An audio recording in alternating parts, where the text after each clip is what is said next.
Gue yakin, hidup itu seperti matahari, ya. Kadang terbit, kadang juga terbenam.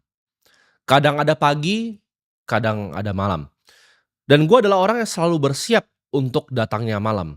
Gue selalu tahu, hidup itu nggak akan selalu pagi dan nggak akan selalu siang.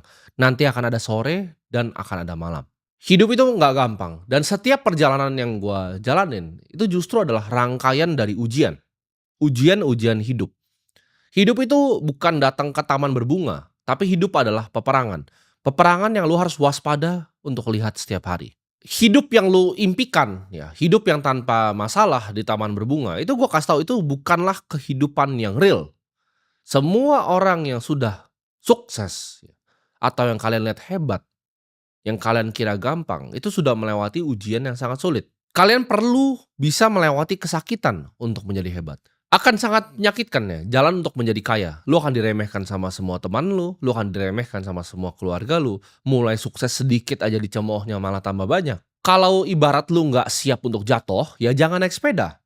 Lu kalau nggak siap untuk ke medan perang, nggak siap untuk ditebas pakai pedang atau kena tusuk sama tombak, ya jangan berperang. Banyak yang suka tanya gua, ya kan, kalau di interview atau di teman-teman gua sehari-hari, mereka suka tanya, "Kalau gua bisa ulang lagi hidup gua, apa sih yang mau gua ubah?" Jawabannya tidak ada. Karena tidak ada yang pengen gua ubah. Semua yang gua lalui, semua kesakitan yang gua lalui itu bawa gua sampai di titik sekarang. Gua ngeliat banyak sekali orang itu komplain tentang kondisi hidupnya. Ah, hidup gua yang paling sulit, ya gua dilahirkan di keluarga yang miskin, bahkan banyak komentar-komentar yang melayang ke gua. Oh, dia mah hidupnya sudah ditata rapih oleh orang tuanya. Kebalik, ya. Orang tua gua yang hidupnya gua tata rapih. Lu bermimpi untuk jadi sukses, ya kan, jadi orang hebat, jadi orang yang dipandang, jadi orang kaya, tapi lu jualan barang ditolak 30 kali aja lu udah nyerah. Menjadi kaya itu lu jangan salah, itu kompetisi yang paling sulit di dunia. Kalau gue suruh lu di sini, ya, lu lari lawan Usain Bolt. Lu kebanyakan nggak mau lari lawan juara dunia lari. Tapi kenapa lu mau jadi kaya? Menjadi kaya itu lebih sulit dibanding lu jadi Usain Bolt. Karena semua orang di jalanan, lu lihat kanan kiri lu, semua tetangga lu, bapak, emak lu juga mau jadi orang kaya. Lu butuh api yang ada di dalam hati lu, bahwa lu sungguh-sungguh ingin mau kaya. Karena ini bukan akan jadi perjalanan yang gampang. Lu kira lu bisa jadi kaya dengan hidup yang nyaman, ya lu balik tidur ke alam mimpi aja, itu nggak akan pernah terjadi. Gue coba tanya, ya, kapan lu ingat bahwa hidup lu itu benar-benar berubah? Coba lu inget-inget, itu pasti kejadian yang gak enak di hidup lu. Orang itu ditempa justru ketika hidupnya ada kejadian yang tidak menyenangkan. Ada hal yang menyakitkan di hidupnya. Orang hebat itu nggak lahir dari kondisi yang gampang dan mudah. Trauma, ya gue sebut di sini adalah sebenarnya cheat code, ya. Cara curang untuk justru lu punya semangat ini. Cara curang untuk lu jadi orang yang sukses. Coba ketika gue tanya tadi, apa hal paling menyakitkan yang lu pernah ingat? Apa momen yang keluar gitu? Apakah ditinggalkan sama pacar untuk laki-laki lain karena lu kurang mapan dan kurang mampu?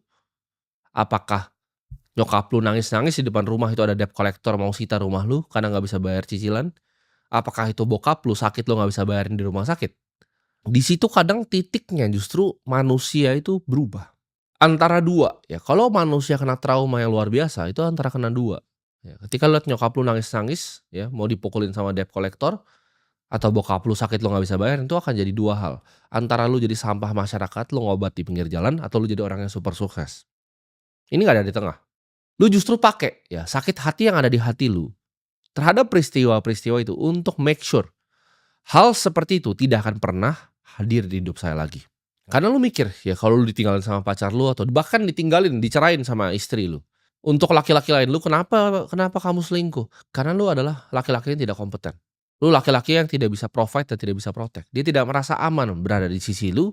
Dia tidak merasa aman anaknya punya masa depan dengan lu. Jadi jangan salahkan perempuan ya kalau dia cari laki-laki lain yang mapan. Di perjalanan lu untuk nyampe titik kesuksesan ini akan ada waktu ya, rentan waktu yang cukup lama yang lu rasa lu tidak jalan kemana mana. Ketika gue masih jualan minyak rambut, gue masih jualan sedotan, itu rasanya lama ya, kadang setahun tuh nggak ada hasil. Akan ada periode panjang gue sebutnya di sini. Ini akan menguji siapa yang beneran mau untuk sukses dan siapa yang pemalas. Jangan punya kebiasaan untuk bohongin diri sendiri. Hari ini lu bilang, "Oke, saya mau sukses ya, saya udah sakit hati, saya nggak mau melakukan hal yang sama lagi." Besok lu udah berubah lagi. Akan ada waktunya lu benci dengan apa yang lu lakuin, lu kurang puas dengan apa yang lu lakuin. Lu udah kerja keras ya semaksimal mungkin tapi hasilnya belum kunjung datang. Ketika lu stres, lu capek, lu berhenti, itulah kenapa 99% gua sebutnya orang di negara ini akan mati dengan miskin. Kenapa 99%? Kalau jalannya gampang, semua orang udah ngambil jalannya, ya. Ketika ada gunung, ada emas di atasnya, 100 orang yang naik, 90 itu udah nyerah di tengah-tengah, ya. Entah dia alasan kedinginan, dia alasan kenapa, ke sini, ke situ. 9-nya coba naik ke puncak yang paling atas yang udah licin sekali, lalu tergelincir jatuh. Ada yang kakinya patah, ada yang mati. Dan akhirnya akan ada satu orang yang nyampe paling atas dan pegang emasnya. Kalau jalannya gampang itu kayak cuman jalan di taman berbunga, jalan ke depan 100 orang jalan terus dapat emasnya 100-100-nya, apakah ada value emasnya? Jawabannya enggak. Emas itu ada value karena susah didapatkan. Ketika satu orang itu dapat semua emasnya, dia jadi raja. Itu dunia. Kalau lu biarin emosi itu mengontrol diri lu akan sama seperti orang lain. Ya ketika udah setengah naik gunungnya, "Ah males capek, ini." Lu alasan terus nanti jadinya. Alasan itu adalah kebohongan yang elegan. Lu harus bunuh yang namanya pecundang di dalam diri lu. Karena lu semua yang nonton ini, itu masih ada pecundang kecil yang bisikin terus. Dia orang tuanya kaya, males, begini, ah. Ketika lu lihat artis ya, artis papan atas yang kerja sudah puluhan tahun di TV, dibayar 50 juta jadi presenter, dibayar 100 juta. Lu lihat dia, lu lihat hartanya triliun, lu bilang, cuci duit, gitu. Itu adalah setan yang ngomong tuh di kuping lu. Lu pengen ketik begitu. Karena saking pecundangnya, ketika lu lihat keluarga lu miskin, lunya juga miskin, lu diajari pakai cara-cara miskin, lu gampang sekali ya untuk tunjuk orang, "Oh ini dia mesin cuci," gitu. Padahal lu nggak lihat prosesnya 20 tahun gitu. Pelajari orang yang hidupnya lu mau contoh, lu mau naik gunung, ya lu pelajari orang yang bisa naik gunung. Masa lu mau naik gunung lu belajar sama orang yang nggak pernah naik gunung?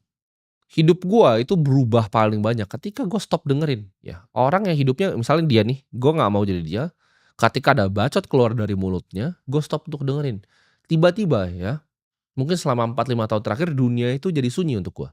Gua nggak peduli mau orang suka sama gua atau enggak. Orang WhatsApp gua sekali ya, gua akan lihat itu berdasarkan apa yang pengen gua bales. Lu WhatsApp gua sekali nggak gua bales, 2 kali gua archive, 3 kali gua blokir. Gua nggak peduli lu siapa. Karena gua di sini gua nggak butuh orang hidupnya. Gua hanya pengen asosiasiin diri gua dengan orang yang punya visi yang sama. Kalau visi lu nggak jelas, tidak ada tujuan yang sama yang mau kita achieve di hidup ini, ya gua nggak akan dengerin omongan lu. Dunia gua sekarang udah sepi. Gue cuma dengerin mungkin nggak nyampe 200 orang total semua di internet gitu kan. Dan mungkin di kehidupan nyata nggak lebih dari 11 orang yang gue pengen dengerin opininya. Gue nggak peduli. Kalau lu nggak bersiap, akan ada momennya di dunia ini lu akan jadi sampah yang ditinggalkan oleh masyarakat. Ketika di jalanan lu udah lihat penuh dengan robot, ketika semua karyawan data entry, karyawan level 1 gue sebutnya, orang yang nggak berguna, itu akan digantikan dengan artificial intelligence bahwa lu nggak ada tempatnya lagi nanti.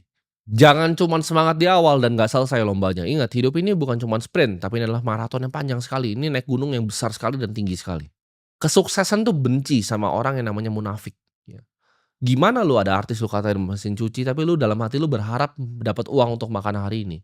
Uang akan benci sama lu, ya. Orang-orang munafik seperti lu yang membenci uang tuh nggak akan datang dia ke lu. Ketika lu benci uang, uang akan ludahin balik muka lu, ya. Ketika lu jadi pembenci orang kaya, "Oh dia ini begini karena begini." Lu akan diludahin balik sama uang. Lu harus kejar yang namanya keahlian di dunia ini bukan cuman sekedar pamer, ya. Investasi di ilmu bukan investasi untuk pamer.